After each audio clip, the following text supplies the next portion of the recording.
Hello everyone, welcome to Physics KV. Today we will start with the fifth chapter of 11th Physics NCERT, that is Laws of Motion. इस chapter में हम उन laws के बारे में detail में पढ़ेंगे that govern the motion of an object. But before that, we should know about some basic terms. So let's discuss those terms. First, let's discuss about force. Force क्या होती है? It is an effort in the form of push or pull that can change the state of motion of an object. कोई object है, उसकी कोई state of motion है. It can be rest, it can be moving with a constant speed. उसको change करने के लिए कोई हम एक effort लगाते हैं अगर push और pull की form में, तो उस effort को हम बोलते हैं force. Now what can be the effect of force?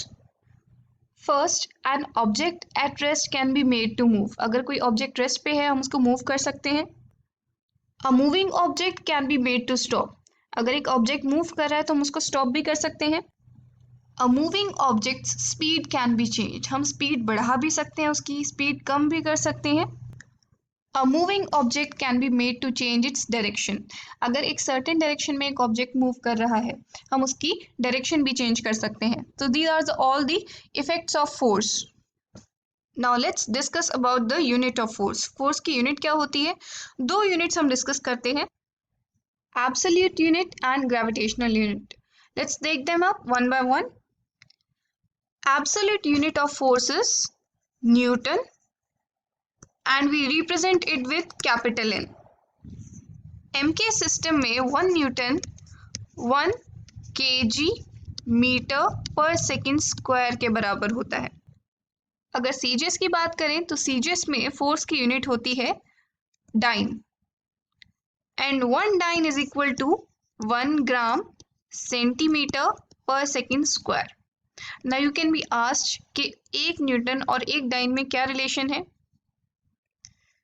So 1 Newton is equal to 10 to the power 5 dyne. This is the relation. Now let's talk about the gravitational unit.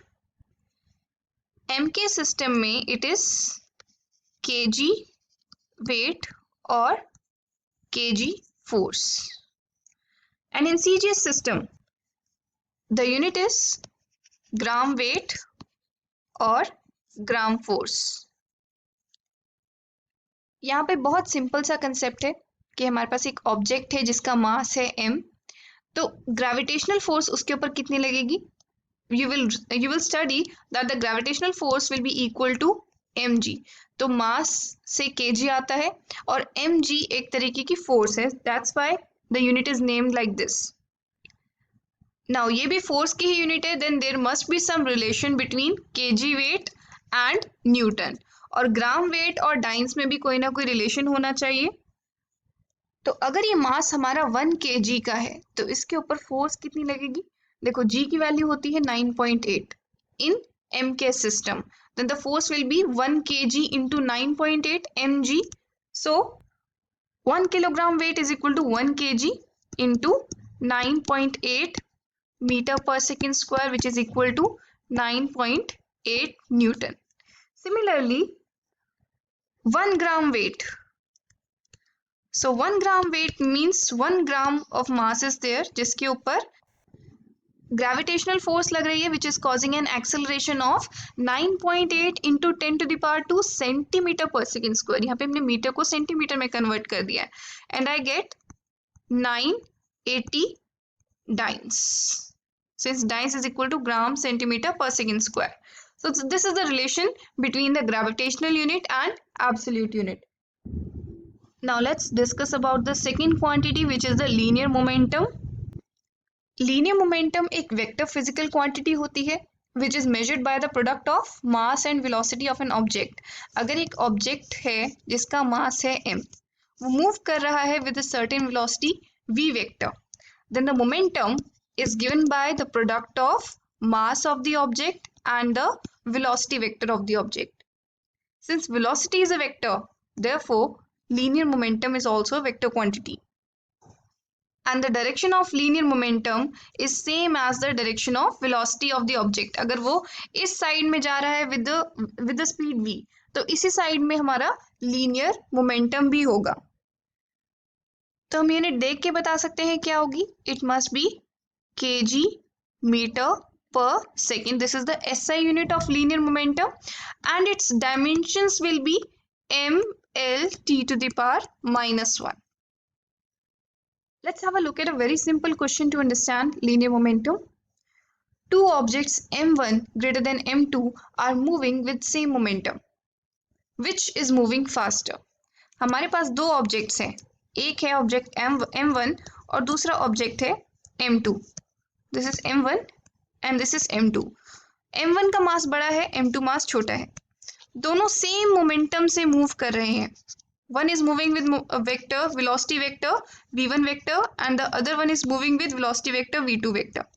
हमें given है m1 v1 should be equal to m2 v2 क्योंकि दोनों का linear momentum equal है. हमें बताना है कौन सा ऑब्जेक्ट फास्टर मूव कर रहा है.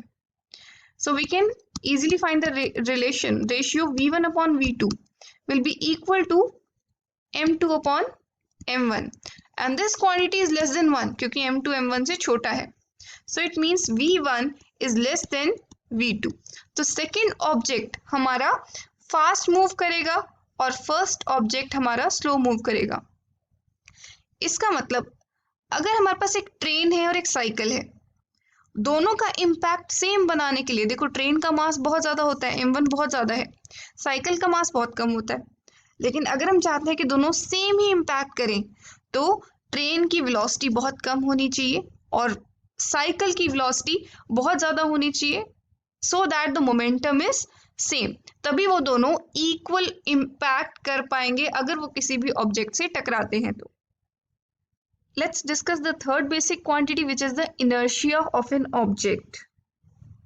It is a property of an object by virtue of which it opposes any change in its state of rest or of uniform motion.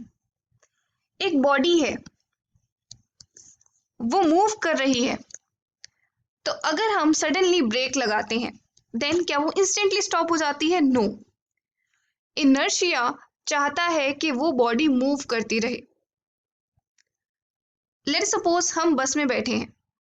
जब हम बस में बैठते हैं उसके बाद जैसे ही बस स्टार्ट होती है हम हमेशा पीछे की तरफ गिरते हैं.